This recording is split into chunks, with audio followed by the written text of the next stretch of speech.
vijnë nga shërbimet sinoptike dhe meteorologjike, qoftë në nivel vendor, kombëtar apo dhe ndërkombëtar.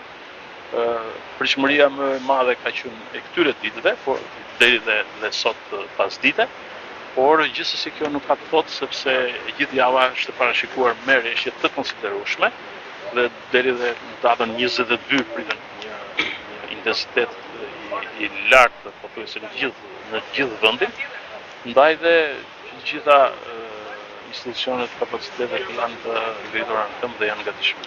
Vot problemet paktën të ditës sot me Derbin, me Filniq, ka pasur banesa të evakuara, si paraqit situata? E vërtet ka pasur një intensitet të lartë në zonën e Derbinës, të Niqit dhe aty ka pasur prezencë në tokat bujqësore kryesisht dhe në disa banesa, në 2-3 banesa ku është ndërhyrë, janë zhvendosur banorët, nuk kanë pasur probleme, nuk ka pasur probleme të prezencës ujit brenda në banesë.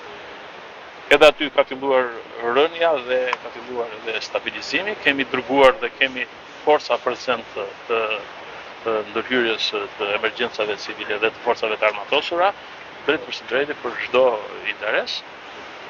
Shpresojmë që dhe aty të stabilizohet situata dhe më pas të kalojmë në menaxhim ose në rehabilitimin e gjithë zonave të prekur. Nëse do të ketë nevojë për evakuimin e familjeve, të paktën për 4 fshatrat të Novoselës, keni komunikuar me bashkitë, kanë infrastrukturën gati? Sigurisht. Të thash dhe pak më parë, tashmë ka disa kohë mbi bazën e manualeve të krijuara nga Agjencia Kombëtare e Mbrojtjes Civile, e cila procedon drejt për drejti me protokollet e mekanizmit të mbrojtjes civile evropiane.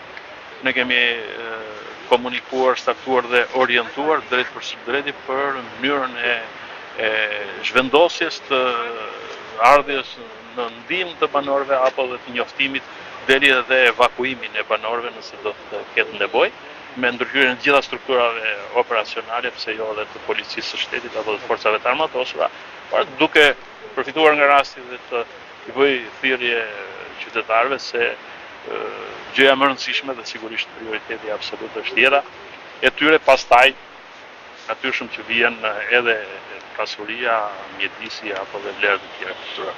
Faleminderit.